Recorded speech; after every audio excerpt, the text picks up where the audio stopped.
a player like that. Was there any part of you, with him entering the final 2 years of his deal, that was fearful he wouldn't sign?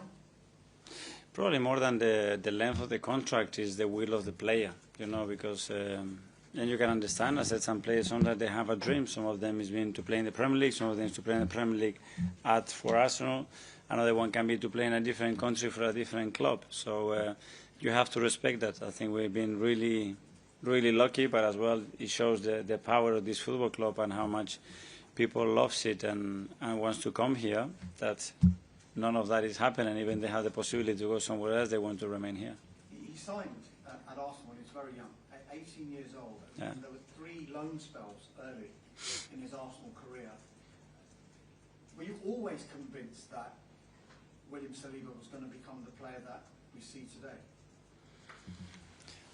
Well, I think it's a great example is to get what you want. There is not a single pathway. It can happen in various ways, in various manners, because when you talk about this pathway, you talk about loans. Within those loans, there were various reasons to those loans. There was a big injury as well that kept him for a long period of time away from football. Then when he was here, we had another serious injury. So it's a lot that has happened, a lot that Willie had to get through, and the club and myself with him as well, to get to the point where he is today. And that's the beauty of it, that sometimes things don't start the way you expected, but sometimes it's the best thing that can happen to you to get where you want to get. Just final one for me. Whenever I hear pundits and journalists talking about Arsenal, there's obviously a lot of noise outside the club. And one of the messages this season seems to be, Arsenal have got no excuses. They've just got to go out there and do it. Are you aware of this noise? Do you pay attention to it? Or how do you block it out? Well, I'm aware the moment I step in this chair that what I want with this football club is to win major trophies. That's it. Nobody else has to put that line into us. That's the ambition, the first day, and the excuses. Yeah, they never been part of my life. Thank you. James from CBS. Yeah. Hi, Mikel. Just like to take back to your first European tie as an Arsenal manager, which I'm sure you remember was against Olympiacos, and was quite dramatic. You have the last-minute goal against you, the last-minute goal that didn't come, and then quite dramatic days afterwards as well, and quite significant. In that time, are you thinking, what on earth have I let myself in for here? No, no, but that's the beauty of football as well. I think I perfectly remember when we scored the goal, then when we conceded the equalizer, the last chance that we have in the last second of the game as well to go through it. What happened after that as well, when COVID and everything hit. So yeah, part of the journey as well to get to where you is a good example, like Willie, to get where you want to get. Sometimes you have to go through moments that probably you didn't expect to go through. How did that strange sort of first year in the job change, or did it help you develop as a manager? Well, it was a lot, obviously, to swallow, coming into a massive club in the middle of the season when you never coach a team. That's already a big challenge. On top of that, everything that was happening at the football club, on top of that, COVID hits, you're not able to be in contact with your players or the club, and that drags for almost 2 years. Yeah, it's a lot, but it was an experience that I learned a lot from it, and I think it made all of us better. Simon Standard. Hi, Mikel. Hi. I know the atmosphere is a big thing for you, and one of the things we've noticed this season, obviously the tunnel has changed. There's no cover over it. I just wonder, is that something you were involved in? What was that change about, and how do you think it can impact the atmosphere? No, obviously also for a club we have always the ambition to generate the best atmosphere in the world at the Emirates, and we have the best supporters in the world, and now we have to facilitate everything, and the team has to give the right feelings to our supporters every time we play in front of them.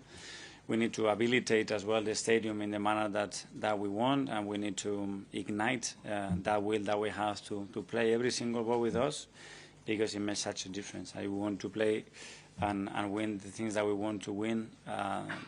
That's a non-negotiable. You need to have a stadium that is able to create those moments for sure. The other one I wanted to ask you was about Max, who, if he plays in any of these games before his birthday, could make history in the Champions League. Obviously, we all are talking about a lot in these few months, but for you as managers, when were you first aware of the talent you had, and what work has gone into the point where we are now, where he could be making history? Well, the first conversation probably was with Per when we were talking about the talent and what he could see, and and feel that I could reach out the level that we needed, straight away his name came up, and then we started to look at him, and yeah, the way he's developed himself and the steps that he's taking and the speed he's taking them, it's probably unheard of. And yeah, he's fully with us. He's part of us. He trained with us, and he's got the same chances as anybody else. Can you remember what year that conversation was? I would say a year and a half, 2 years ago. James, Athletic. Hi, Mikel. Hi. I wanted to ask you about Victor Gyökeres. He was involved in a really physical game at the weekend with Newcastle. I just wondered, what was your assessment of how he stood up to that challenge, and where do you think that? What does that say about where he is in his adaptation? I loved it. I absolutely loved it how he took it. He went on board. Not a single moment when he's showing frustration. I told him, you're going to get some decisions, some others not. Stand up. You're going to have 2 or 3 players around you many moments. The ball is in the air and a lot is going to happen. But I loved his reaction. I loved the way he handled the situation emotionally, and as well because he was involved in a lot of dangerous moments that he created. He was very much involved in them. And yeah, it's a pity that he didn't score a goal at the end, because in my opinion he fully deserved it. There's quite a big sort of burden on him at the moment with no Kai. He's kind of the 9 on his own, a lot of expectation. How do you think he's handling that? In a really natural and organic way, I would say. He's a really confident boy. His work ethic is incredible. The demands that he puts in himself every single day. It's a joy to work with him. He gives so much to the team, and the ceiling is very, very far what he can still give to the team. So very happy with him. Harry, BBC Radio. Hi, Mikel. Hi. One of the things that people are most excited about is the volume of options that you have in the squad. On the weekend, we saw Eberici as playing a more central position, sort of close to the forward. What would you say he brings to the role that's maybe a little bit different to what Martin Odegaard does? Yeah, I think he's got this different quality, you know, that he does things that, you know, in the book they are unexpected. When you think he's going to turn right, he goes left. When he thinks that he's going to take another touch, he releases the ball. It's his vision. It's a player that can create those magic moments, and at some point he can steal the pot in a way that not many players can do. We are lucky that we have a few of those, but the more we put in central positions in those conditions, especially when he has threat around him, we play in his strengths. How would you say he's adapted to life at Arsenal? He's not been here that long, but it feels like he's at home already. Very good. Well, personally, obviously, it's a very special character, someone really easy to get on with, super intelligent. I've been very impressed how quickly he picks things, the question he asks, and how smart he is just to navigate through a different environment.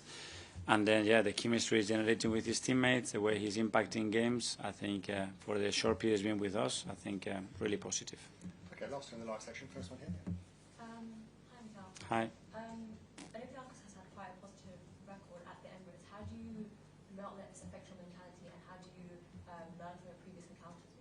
Yeah, well, because they had a really good side, and they have a really, really good manager, which I know since I was 13, because he was my coach at that period, and I know how he works. I know how efficient he is in what he does. That's what I'm saying, that tomorrow is going to be a really tough match. Okay, and finally live, David from. Hi, Mikel. Hi. Sally was part of the defense with Gabriel, Timber, and Coffee already, the one you have used the most this season. What do you see in this defense, and what do you think it's making it so good? Well, one is chemistry. I think there is something about, especially when we talk about centre backs or units, that it has to exist, that it has to be a will, a feeling to play for each other, and basically to hide each other's weaknesses and promote each other's strengths. And that's an ability that they have between them, and they have developed. They like to play with each other. They love each other. And that's a massive thing when you're asking your backline to produce what they are producing at the moment. Okay, that finishes the live. We'll go into 10:30 tonight. Kick off with this one in the back. Hi, Mikel. Hi. With Saliba, it was mentioned before about how initially he went to the 3 loan spells and then came through that. He's now obviously one of your main players. If you look across the first team in the last couple of seasons, there's not really been that route where you've sent players out on loan to go young and then they've come back and then risen to the first team. Why is that particular route really not being utilised much at all since William, would you say? Well, we very rarely have recruited 18 years old in that position at that price. Across the, not just centre back, I mean across the... Well, that signing was done before I arrived as well, and I didn't really know the expectation that we had in relation to that. But in that moment, my opinion was that the room that he had in the squad, the environment that he had in the squad, and I would say the capacity that he has to impact the team with what we needed, it wasn't ideal. And we decided to loan him and to give him the exposure that he needs, to let him mature as well in a different league with a different coach, and then he was ready for it. You often talk about the atmosphere at the Emirates and how good it is and how you want to keep improving it every season. Do you look at places like Newcastle, for example, where St James's Park, crazy atmosphere, arguably maybe has an impact on certain things at times? Do you kind of look at that and think this is the reason why you want to bolster the atmosphere at the Emirates? For sure, we can learn and take things from many clubs, and in Europe there are some great examples as well. One thing is the things that we can do externally to that. We cannot compare ourselves to a city as well that has got one club, which it brings everything together much easier. In London, unfortunately, we have so many, and it's a very different context. But as well, I think there is a history between that crowd and that team, and the moment that you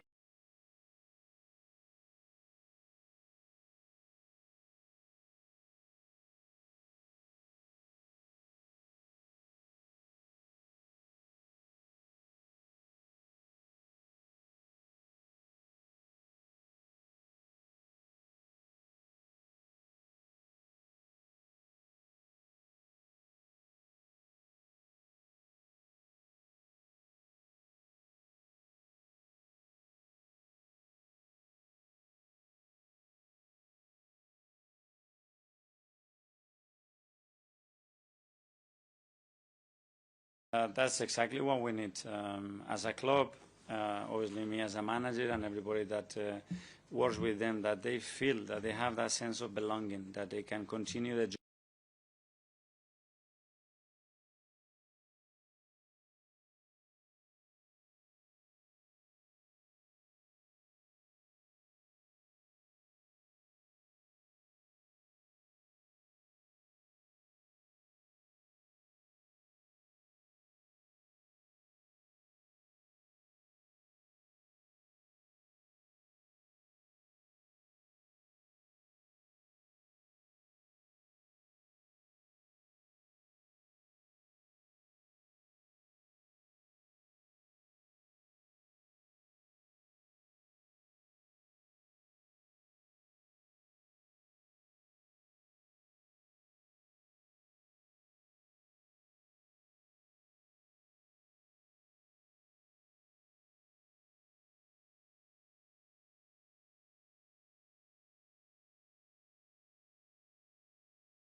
Yeah, of course, I think it's the only thing that we miss here is the win trophies, and we all believe in the project and in the future. We have a good squad, good staff, good coach, so yeah, we are close to achieve things, so we have to keep going like that, and I'm sure soon we will be able to win some trophies.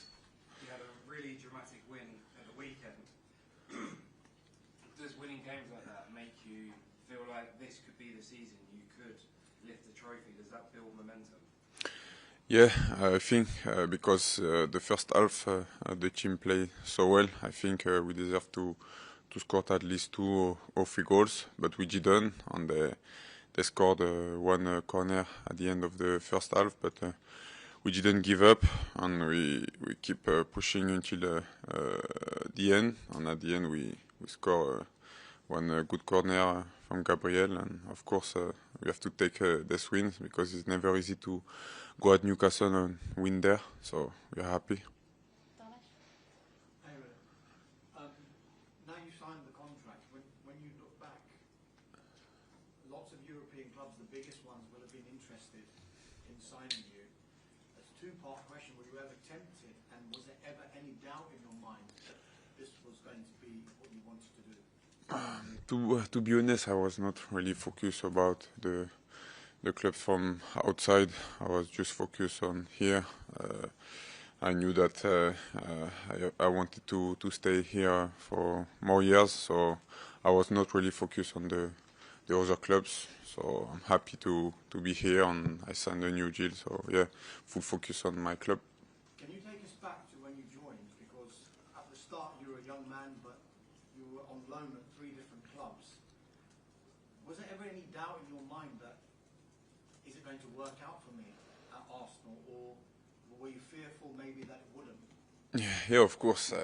When I arrived in 2020 and I didn't play for 6 months, then I went on loan. Of course, sometimes you have some doubt to say, yeah, maybe I will never play for this club. But at the end, I told myself that I cannot leave this club without playing, and I didn't give up. I went on loan, I played games, I came back here, and I start almost every game. So yeah, I'm so proud of me. That means that you must never give up, and that's what I did, and I'm proud of myself. Just finally, you said you never gave up. Who helped you, and what role did Mikel Arteta play in that? Yeah, of course he helped me. Like I wasn't playing here, so him on the club sent me on loan to improve, because when you are a young player you need to play. If you're on the bench you cannot improve. So I went on loan, and it was good for me. And when I came back, like 1 year and a half after, I was ready to play, and now I'm a starter. So of course I'm proud, and I signed a new deal, so I'm even more proud. How difficult is it for a young player to say, right, I want to play for a big club like Arsenal, but if I keep being sent on loan, I've got to play well there to convince Arsenal to play me? It must be quite hard mentally. Yeah, of course.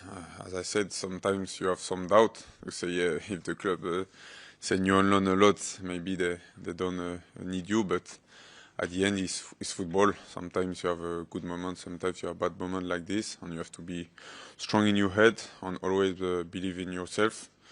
And it's what I did. And even in a bad moment, I keep believing in myself. And when I came back, I had some chances to play, and I play well. So, yeah. We spoke to you last year during the Champions League campaign. You may remember you had some fairly high aspirations, fairly high goals. You obviously believe you can achieve all of those here. Yeah, of course. As I said, we have the staff, the coach, and the really good squad this season to compete in any competition. And we don't want just to be there and enjoy the Champions League. We want to win the Champions League and win any titles. And finally, you've seen a video where you say you feel like a Londoner now, more than a boy who grew up in Paris. But there's certain things you miss about Paris. Apparently, some of our food isn't the best. You don't like our pastry. You don't like our bread. I mean, yeah. Have you never been to the reduced section at Tesco? No. No, as I said, yeah, of course I prefer the food from Paris. But yeah, I like the food as well here. But it's not the best, to be honest with you. Come on, what's wrong with roast beef and Yorkshire pudding, eh? I never test, to be honest. But sometimes there is some food that you see and you don't want to to eat. But yeah, slowly, step by step. Step by step. Yeah, okay, I will. I'd love to ask you about Thierry Henry a little bit. I know that he was the first shirt you ever had. As a sort of youngster growing up in France in the early 2000s, could you reflect on what Thierry meant and if there's any great memories you have of him wearing an Arsenal shirt? Yeah, of course, it was my first shirt of Arsenal on him. It was on my back. So yeah, for me it was like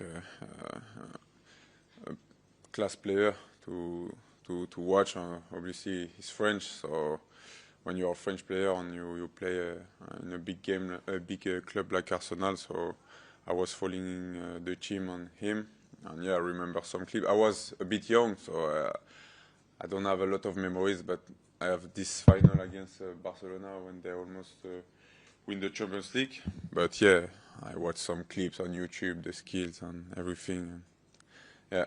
Do you think you'd be an Arsenal player if it wasn't for Thierry Henry? I don't know, but we never know. We don't know because he was an Arsenal player. So, of course, because he was French, so it helped me to support this team. But yeah, we never know. Have you sort of spoken to him? Because I know he does really like to keep in touch. So. Yeah, I spoke with him like a couple of times, like when he was a journalist in France. After some games, I saw him when I was on loan. So yeah, I spoke with him a bit. Yeah. Yeah.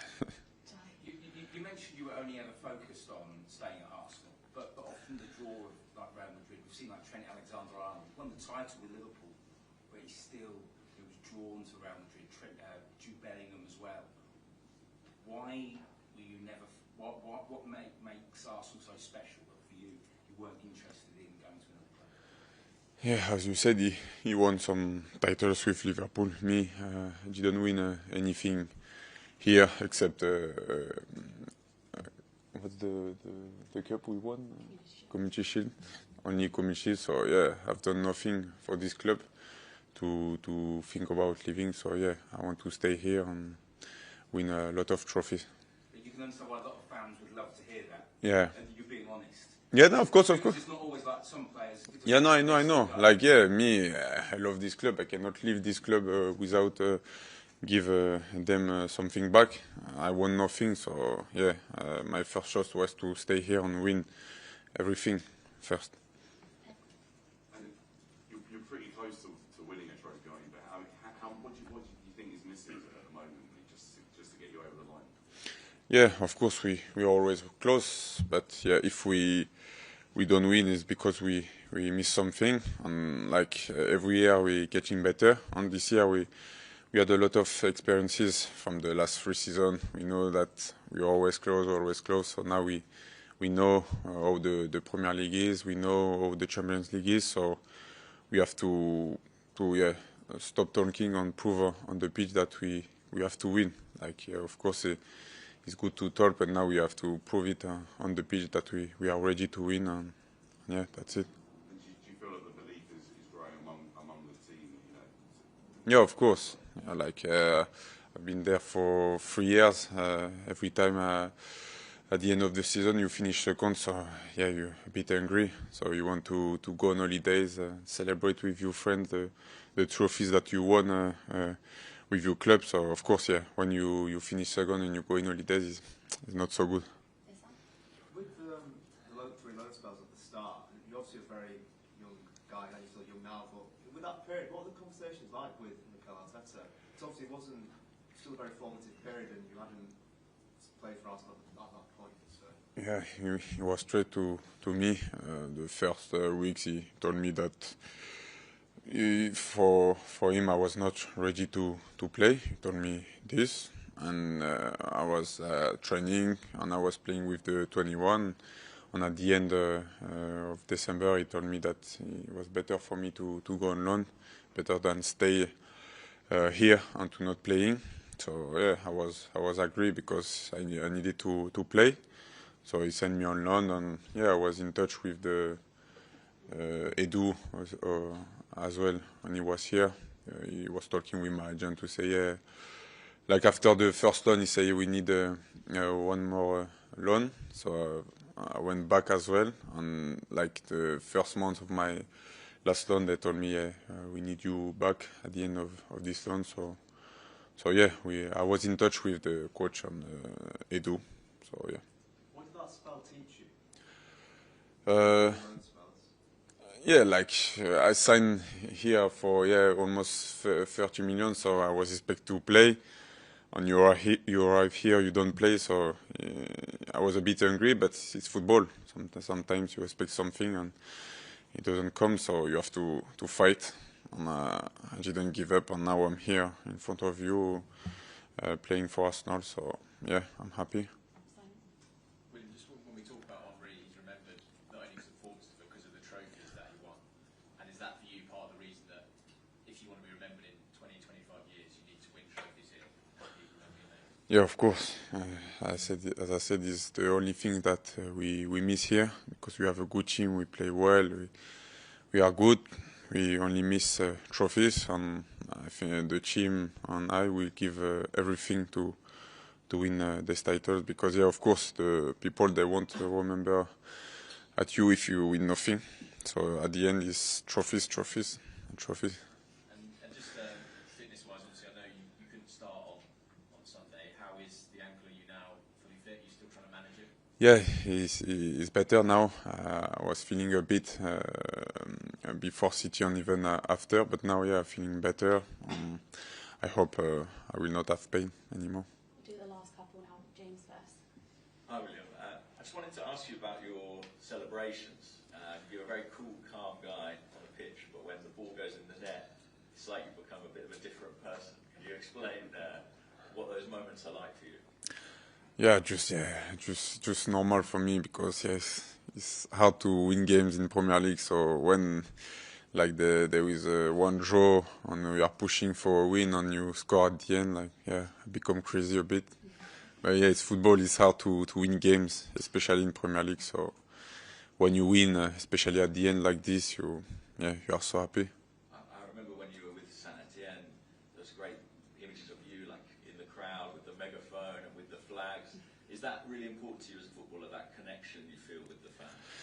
Yeah, of course, because without them we are nothing. So it's good to have a good connection with them always, and yeah. We'll do the final one in the middle, yeah. Yeah, congratulations on signing a new contract with him. I just wanted to ask, how do you see your role evolving as a player and a leader in this Arsenal squad? Yeah, thank you. Yeah, I think now I play 3 years in the row with Arsenal. Now I'm 24, so I have a bit of experience now. So I think now I'm not so young, so I have to be one of the leaders of this team, and I have to be an example as well. So yeah, I think my role changed a bit.